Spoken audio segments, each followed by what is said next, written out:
Welcome on into the Baseball Insiders, returning on this beautiful Tuesday. I'm Adam Weinrib alongside Robert Murray. And yeah, during the week off, we decided to revamp the podcast. We're mostly going to be sharing recipes now, talking about bird calls, discussing geopolitics. No, we're ultimately, threw those ideas around. I think we decided to just stick to baseball. So here we are, plenty of news to talk about after a much needed break. Robert, before we get into it, before we get into the Braves and the Acuña devastation and the Craig Counsell of it all, let's just check in. How you doing, man?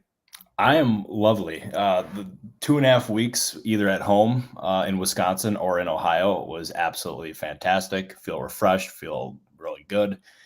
And we have plenty of baseball information to talk about today. We got plenty of good stuff. Broke some news earlier today about the Atlanta Braves. Have some more insight about that. So it should be a pretty packed show. Plus, we have a pretty good question coming from Beyond the Halo, who asked in the Discord about the Los Angeles Angels, as you could probably guess. But I'm great. Adam Weinrib, how are you? I am good. Yes. Again, join us in the Discord. Ask your questions ahead of time. We've got some special perks for our All-Star users coming up soon. We're going to be doing, we do a monthly Zoom for the All-Star users. I think we're going to situate those a little bit closer to the deadline. So next week, join us. End of June, join us again. July, we're doubling up as well. So we're doing what we can to feed you as many rumors and answer as many questions as we possibly can.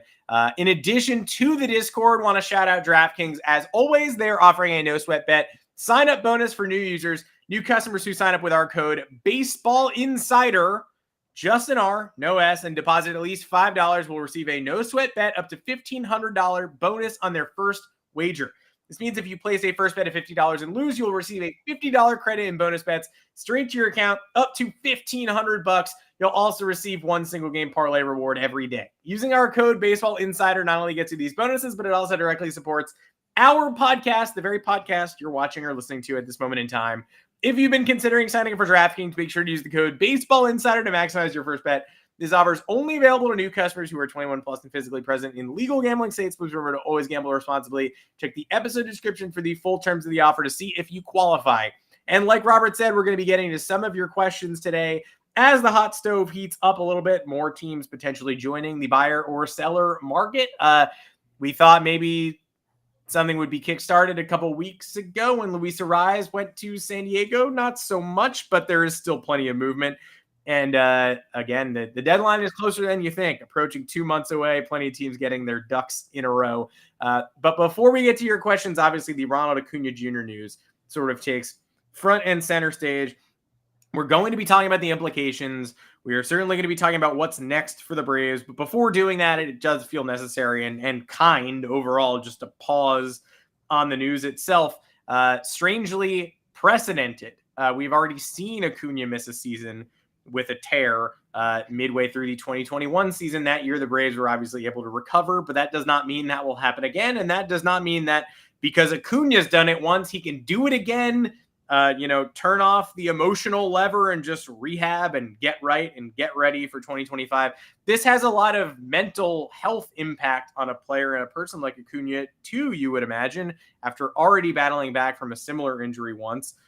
Not to mention the fact that we're now losing a year and a half of peak of one of the most talented players in baseball who's someday going to have to make a Hall of Fame case and a legacy case. No matter what team you're a fan of, no matter what this does to your team's prognostications for the year, Braves fan, rival, playoff rival, what have you, this just sucks. It really sucks. It's devastating for baseball, really. I mean, he's one of the most electrifying players when he's right. I mean, we saw it last year when he ended up having that historic season, his MVP season, and now in a freak accident on the field between second and third bases, he ended up collapsing and tore his ACL and is now done for the year. He'll be undergoing surgery at a date that is unknown at this point. But yeah, it's devastating for Acuña, who has been well documented in saying that when he ended up missing time for the entire season, like he cried every day, and that it was just really hard on him mentally, emotionally, physically, you name it. And now he's got to do it all over again, and you can only imagine the kind of impact that this is going to have on him off the field, and not being able to be on the field has got to be really tough for him as well. And then you look at the Braves as their outfield as a whole. I mean, they still have 3 starting caliber outfielders, so they'll be okay there, but there is no really replacing Ronald Acuña Jr. And it makes me wonder what exactly the Braves could do. I know we're going to be talking about this here in a little bit, but I might as well just start that conversation now because this feels kind of relevant. But this kind of has the feel of Alex Anthopoulos going out, being aggressive on the trade market, trying to get one of these outfielders, and all of a sudden you just see one of the Braves press releases drop on Twitter, and all of a sudden the Braves acquire blah, blah, blah, blah, blah. I mean, there's plenty of candidates that are out there. I think one of the teams that makes a lot of sense would probably be the Chicago White Sox. I mean, you have Luis Robert, you have Tommy Pham, you have Eloy Jimenez. I mean, I'm not saying that Robert's going to get traded by any means. I wouldn't think that's the most likely thing in the entire world, but if we've noticed one thing, it's that Anthopoulos is very aggressive, and he will check on anyone and everyone to see who could be available and who could be had in trade talks. So I wouldn't be surprised if they end up checking in there.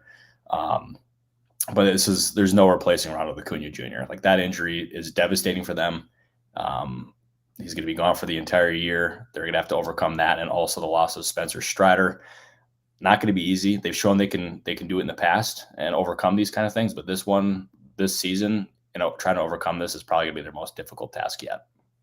After losing Strider as well, a point that cannot go understated. I mean, you can only patch so many holes, and the Braves, once thought to be the most talented roster in the game, and a team that, hey, don't hand the trophy to the Dodgers just yet. The team the Braves are returning is just as strong, if not stronger, than what LA assembled this offseason. And people weren't, it wasn't so wild to say that the Dodgers only did what they did to supplant a team like the Braves. It felt like they were peaking last year before getting bumped off in the playoffs. Now they've already been unable to, overcome the Strider loss, and overcoming the Acuña loss is an even bigger lift and ask. They're taking another shot this week, as you had today, at replacing Strider and trying to spark their rotation with Spencer Schwellenbach on the road to joining the big league club maybe a lot sooner. I want to say a little sooner than expected, but a lot sooner than expected. Enticing swing, giving a big top prospect to crack the big league roster, but doesn't exactly scream stability. And it's not like they're just saying, we're going to give Schwellenbach a chance because we're so far out in front, everybody else is in the rear view. Like, no, they need performance from all these call-ups. And, exciting name, May 28th, why not take a shot this week? But yeah, it's not exactly like the Braves are playing bonus games where they're like, and let's give our top prospects a look too. Like, the rotation's in a tough spot. The lineup has lost Ronald Acuña Jr. It's not that easy.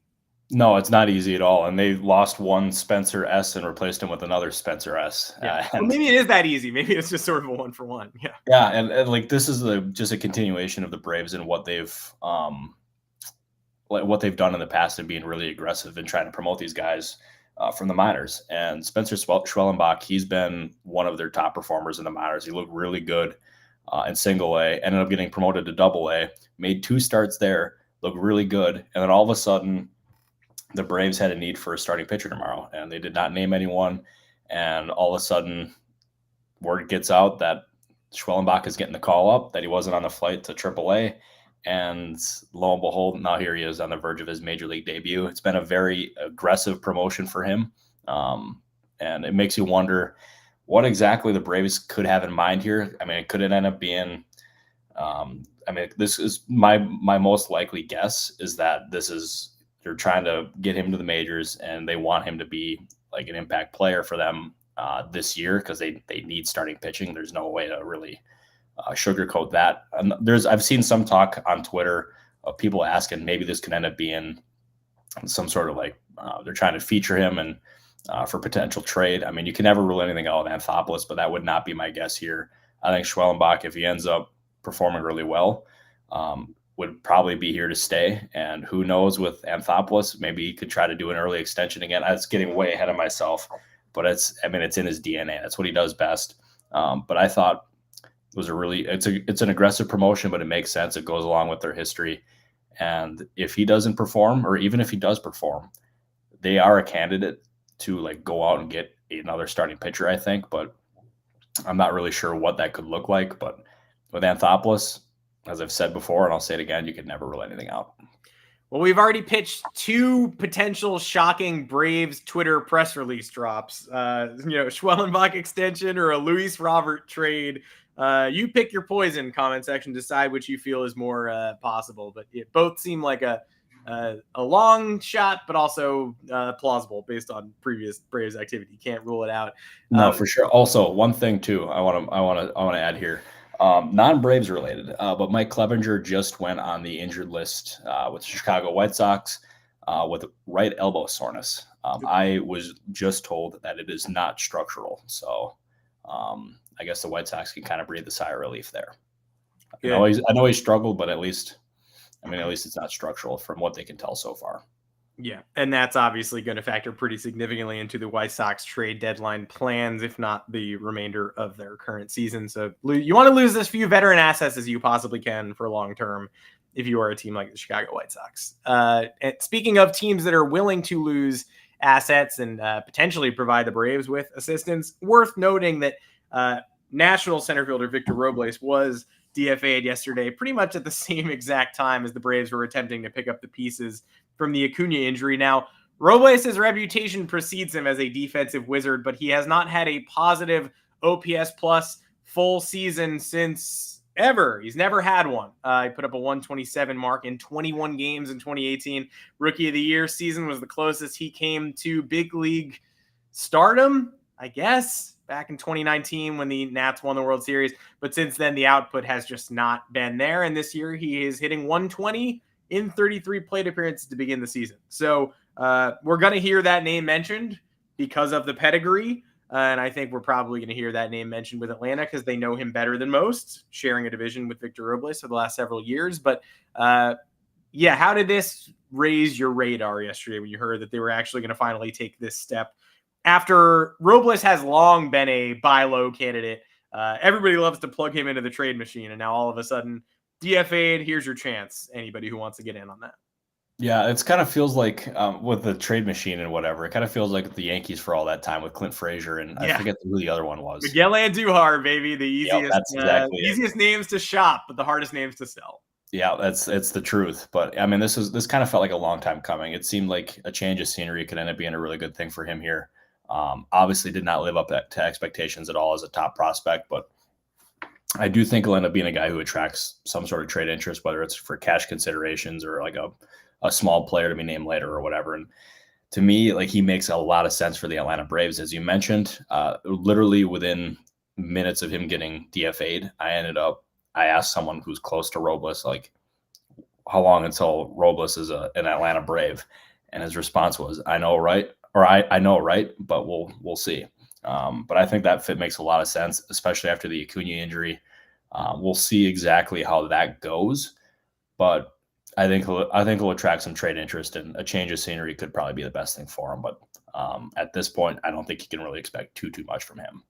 Either way, there's no way a change of scenery could be a worse thing for him than staying in Washington and producing at his current level. So we'll see what happens there. Hey, you never know. Maybe you get center field version of Joey Bart after he ended up in Pittsburgh, looking like a new man, although he is currently on the IL as well.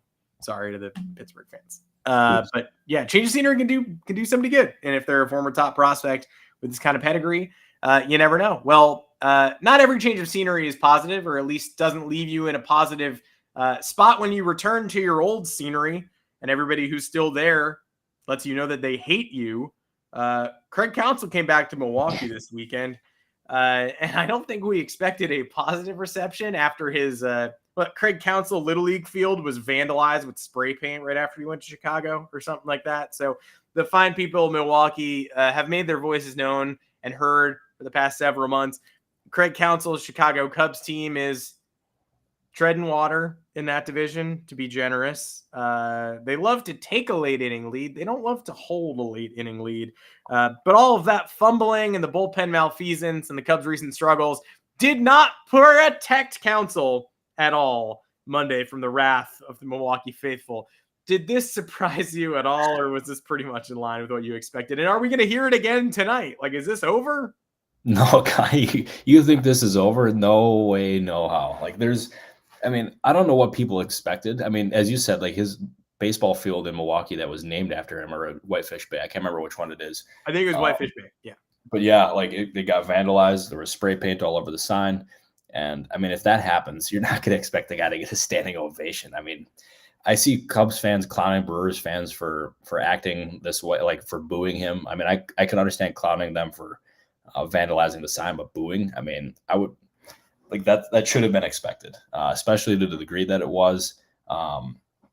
And Brewers fans have every right to be mad. Like as Counsell said, like he can't tell them how to feel or how to react. Like it's part of the game. They live in a public world, especially working in baseball. It comes with the territory. But with Counsell, if he ended up going to 28 other teams, maybe 27. If he went to St. Louis, I think that would have been probably a not great reaction either. But if he went to literally probably anywhere else, he would have gotten a standing ovation because what he did in Milwaukee in maximizing that roster was really impressive. And he was a big, like the players loved him, front office loved him. He did so much good for that team. It was probably the best manager in that franchise's history. But him going to Chicago was just a huge blow to the Brewers, to the fan base, to everyone, because that's their bitter rival, the team that they hate the most. You can't fault the guy for taking that big of a contract. I mean, I would take the same thing if I was him, and I'm sure everyone else would have as well. But it comes with the territory of going to a division rival. He'll get booed again tonight. He'll get booed for quite a while, but eventually I'm sure he'll be elected into the Brewers Hall of Fame. But just now is not the time to celebrate him. And yeah, the Brewers fans are really not happy. Like they booed him during the tribute video. They booed him when he got introduced. They booed him when he went out for pitching changes. I mean, they booed him any chance that they got. It's what happens. It was always going to happen. And anyone pretending otherwise is just not really like in reality at this point. Would it have been nicer to not run a tribute video? That's my question. Like, I don't know why they did that. It feels like, look, you don't want to offend, you want to tread lightly, and he gave them a lot over the years, and it's worth a tribute video. But there was never going to be any response to the tribute video that wasn't overwhelmingly negative. I feel like you don't even have to run that at this point. Wait till his career is over and his Brewers Hall of Fame induction. Right now, he's the enemy. He's going to be treated as such. He's going to get booed when he comes out on the field, make a pitching change, pops his head out of the dugout. I don't think we need to tribute his greatest moments in Brewers history, which, again, to be fair, did not result in a World Series or a lot of postseason victories either. So you're giving more people an opportunity to remember that what they lost. Hey, wasn't I mad at Craig Counsell before he left? Also, yeah, F that guy. I'm going to go yell at him. Yeah, although I will say, like, the hatred toward Counsell, or maybe the hate, not hatred. Hatred is too strong, but like the hate toward Counsell when he was with the Brewers and people calling him an overrated manager, I thought that was BS. Like the way that he managed the bullpen, the way that he managed the pitching staff and everything, it was unique. It was cutting edge for sure. And he maximized a lot of those rosters because they were not, I mean, they obviously had a really low payroll, but they had a president of baseball operations in David Stearns who identified some under the radar talent. And then Counsell and the player development staff really ended up maximizing them. And he did a wonderful job, especially with the bullpen. And he got Milwaukee within one game of the World Series when he took the Dodgers to 7 games in the NLCS. I believe it was 2018. So he deserves his flowers for sure. But what we've seen from Pat Murphy so far, I'll have a story about Pat Murphy going up on FanSided today, actually. The job that he has done has been masterful, and the players love him.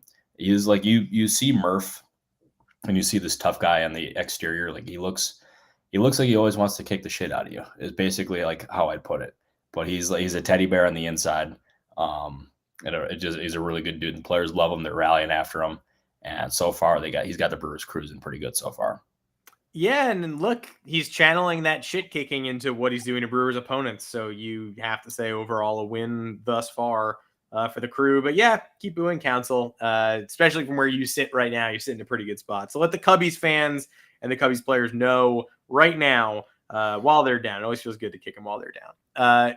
Couple of teams I want to talk about before we sign off, just because we've talked about the Jays already. And again, we'll get to a couple of comments and questions before we leave as well. Look, the Blue Jays sell-off, I think this kind of feels like it might be the trending topic we check back in on every week leading up to the trade deadline, at least once, because much like the Ohtani conversation heading into last year's deadline. Like, they're not going to trade him, right?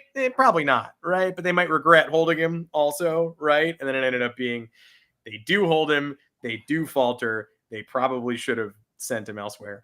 We're going to be having that conversation as the Jays stick around in last place, which that's where they're at right now. And they don't look like an accidental last place team in the AL East either. They look like the 5th place team in the East when they're not playing the Chicago White Sox. Assuming they still are exploring options as they sit below 500 and as they sit in last. But it does seem fair to assume that, look, right now on the Bo and Vlad tradeometer, they got to still be blown away to deal those centerpieces, right? Like last time we talked, it was, hey, look at the relievers on expiring deals. Look at Trevor Richards, look at Kevin Kiermaier. Maybe they don't have need for these veterans and could uncover some playing time for some kids. But Vlad and Bo is a whole nother stratosphere of rebuilding. I assume, taking their temperature this week, they're still kind of in the same spot. Yeah, that's exactly what it is. I would be pretty surprised if the Blue Jays ended up trading either Vlad Jr. or Bo Bichette. I mean, there's always a chance, but I think they'd have to be blown away with an offer in order to trade either of them. I mean, they'll probably listen. I mean, that's what all good teams do, but I would be really surprised if that ended up happening. And the most realistic scenario to me is the Blue Jays listening on their expiring contracts. As you said, you have Kevin Kiermaier, you have Kikuchi. I mean, Kikuchi's actually, I think he's signed for another year actually. So he wouldn't necessarily be a rental, but his value is really high right now. It could end up being a guy that they could end up getting a decent amount for. You have Yimi Garcia, you have, I think I mentioned Justin Turner. There's plenty of guys that they can end up trying to move here. Trevor Richards was another really good shout by you. I mean, they have plenty of options here that they could try to move, and I think they will, especially considering where they're at in the standings. So I think they're definitely a team to watch here. I also think, too, and I know we wanted to get into this discussion here in a little bit. Shout out to Gresham 5 there. Kikuchi does expire at the end of the season, so he's another guy who makes a lot of sense here as a trade candidate. So also Gresham 5, I hope you had some great Gresham 5 time over the extended weekend. As always. As always. But yeah, I think the Blue Jays at this point, the hot seat for John Schneider has to be there, I think. I mean, the fact that they're underperforming at this level that's not acceptable. I mean, obviously there's a lot of different factors that go into this, and you have to worry about, or you also have to be conscious about what that ownership has done, especially the front office as well. I mean, they promised some big names in the offseason and tried to get an Ohtani type or a Juan Soto type, but they swung and missed, and they're paying the price for it. And I mean, it's a flawed roster, and there's a lot of different things that have gone into it. And I think if it continues this way, the manager talk has to be had. The front office change possibly has to be had, or the conversation, I should say, around that should be had. It's just been a really disappointing season for the Blue Jays as a whole. There's other teams that make sense for a managerial change, like the Chicago White Sox. I mean, their manager there. I mean, look at that. He's definitely a candidate to be one of the first, if not the first managers fired. There's a lot of different things that could happen here, but the Blue Jays and the White Sox, their seasons, obviously a lot of different expectations going into them, but very disappointing overall. By the way, Andrew, I do not hate you. I saw your comment right away, and if you look in the Discord, I said there was no Padres news.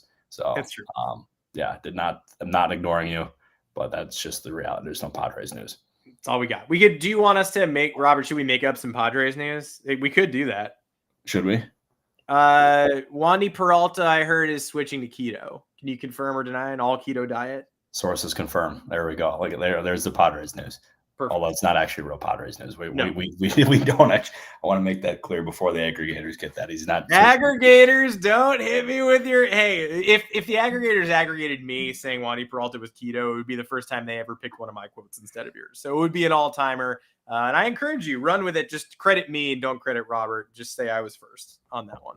Yeah, Adam Weinrib is always first. That's how we get the scoops around here. Is Adam? Adam delivers the big news here. So if Trevor Richards goes, though, I think I'm going to throw a little fiesta. If he's the first Blue Jay traded, I think I deserve to do a little victory lap. Maybe I'll do a thumbs up until it appears on my screen and I get fireworks. Oh boy, Where we is got, it? we got MLB deadline news here. Oh no, don't aggregate that. Don't aggregate that. Oh my God Oh, almighty. boy. You never know who's here until they comment. That's the worst part too. If I'm antagonizing someone to aggregate me and then they're like, I will. I'm like, oh shit. Yeah, we've gotten in trouble for that in the past. Yeah. Yeah, oops. But hey, it happens. That's why we love Adam. Adam is the best. We love MLB deadline news too. We love all of you fine folks. But yeah, don't tweet that. That didn't happen. I made that up out of my own dumb brain. Couple more things I want to talk about. One we're going to talk about the question in the Discord from Beyond the Halo as well. But I did remember. I just realized that I didn't put it in the rundown.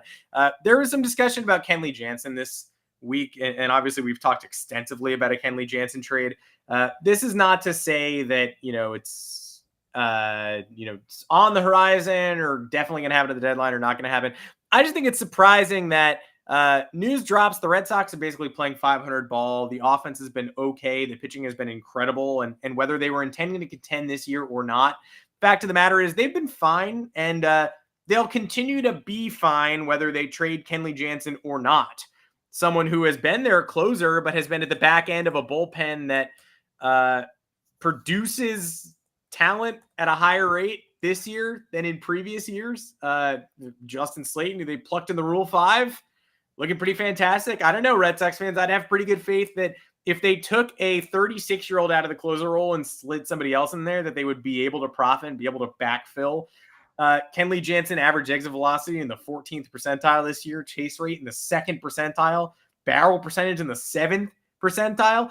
It would be malpractice to not trade somebody like that, especially when you know you can backfill with more bullpen talent. So I don't understand this narrative that the Red Sox are waving a white flag if they trade Kenley. I think they'd be foolish not to trade Kenley. I don't think it has any bearing on the rest of their season, but that's my mini Kenley rant as those rumors crop up again. I think every team looking to acquire him should be more wary of him than believe that that is some sort of Red Sox white flag. The Red Sox traded Christian Vasquez a couple of years ago.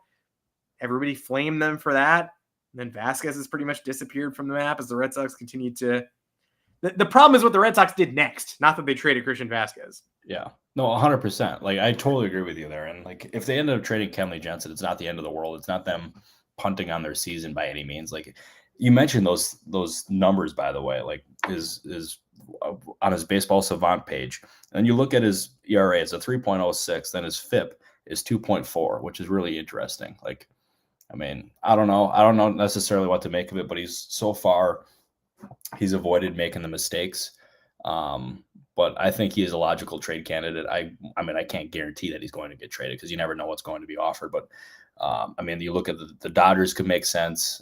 The Royals, I think, make a lot of sense for a team that could try to acquire a high leverage reliever. I mean, there's always just a ton of teams that are trying to go get a reliever, and especially one to the caliber of Kenley Jansen. I think he's going to end up being a pretty coveted guy. So a trade wouldn't surprise me by any means, but like, yeah, I won't guarantee. I know that, what was it, Nightingale? The way that he ended up reporting it, it seemed like it was like almost a sure thing, but he's obviously very connected. And also shout out to Bob for dropping the Angel Hernandez news yesterday first. That was a huge scoop. Yeah. And shout out to him for that, because that's a job well done by Bob, who is, like, I'm not kidding you when I say this, one of my favorite people in life, not just baseball. He's just an absolutely really cool dude. So shout out to Bob. And where were you when Angel Hernandez's settlement was revealed as well? Where do you remember where you were at that moment? Like, what were you watching? How are you feeling? I don't remember at all. Do you? No, I actually don't. I think I was having a relaxing Monday night, but the game will never quite be the same, and it'll probably be a little bit better overall. But good for Bob on the scoop. Yeah, I'm proud of Bob. Bob is the man, and we appreciate him around here at the Baseball Insiders. Sure do. One last one before we sign off again. Just mentioned earlier that Beyond the Halo in the Discord hit us with a question about the Angels, specifically about Perry Minasian having the go-ahead to sell, or is he going to have to take every move to ownership at this point as the season looks more and more like one of those very familiar Angel seasons? You noted that you had something to drop on the show here, but any thoughts on the Angels' current process or prognosis? Yeah, so as far as the Angels go, like, obviously a very disappointing start to the season. Like, this has obviously just been a disaster of a start. And they are, from what I've been told, starting to listen on certain players. I'm still trying to identify who those players are. I have some sort of guesses, but nothing 100% concrete here. But I am under the impression, though, that they are listening on certain players, and not saying anything's imminent, but they have begun the process of listening. And it will presumably be a pretty thorough process. Again, don't aggregate that. But if you do, just you can't. If you want to aggregate it, you can. I mean, they are listening on certain players. But I had to check Deadline News too. I don't know if they already tweeted my Wandy scoop, but as far as I know, Dylan Cease is cutting out lipids and natural sugars as well. He's only going to be eating artificial. So there you go. There you go. The scoops that only Adam Weinrib can provide. That's why we love him around here. I do mostly dietary scoops. Well, we appreciate everybody for sticking it out and for joining us again in our return to the live stream. Overall, I would say it went pretty smooth. And the deadline is just over 2 months away. So join us again here on Thursday afternoon, 3:30 Eastern. We will be right back here talking ball again, recapping the week, and giving you the latest we can on any other additional rumors. As always, make sure to join us in the chat with your questions or the Discord. We'll take them ahead of time, and we'll take them between shows if you want to get a hold of Robert or I there. Big weeks coming up. June. The closer you get to June, the closer you get to July. We are actually kind of in it, and we're ticking back up a little bit in terms of the amount of information we're able to provide, the amount of information we're able to work off of and riff off of. We got momentum, I think. No, that we do. We do have momentum, and momentum is a good thing. We'll only get more and more information from here, and I can promise you the shows will be loaded up. We'll have plenty of trade deadline talk, and it is going to be an absolutely crazy next 2 months with that kind of talk. So I'm here for it. Adam Weinrib, I appreciate you, good sir, and we'll see everyone Thursday. I think we should. Be back here Thursday. We'll see everybody then, 3:30 Eastern. Join us right here. Hit that alarm bell, subscribe, turn your notifications on. If you aren't already doing that, first of all, why? Second off, we'll see you. Hopefully, keep in touch. We'll let you guys know when we're going live again. Until then, I'm Adam Weinrib alongside Robert Murray. Take care.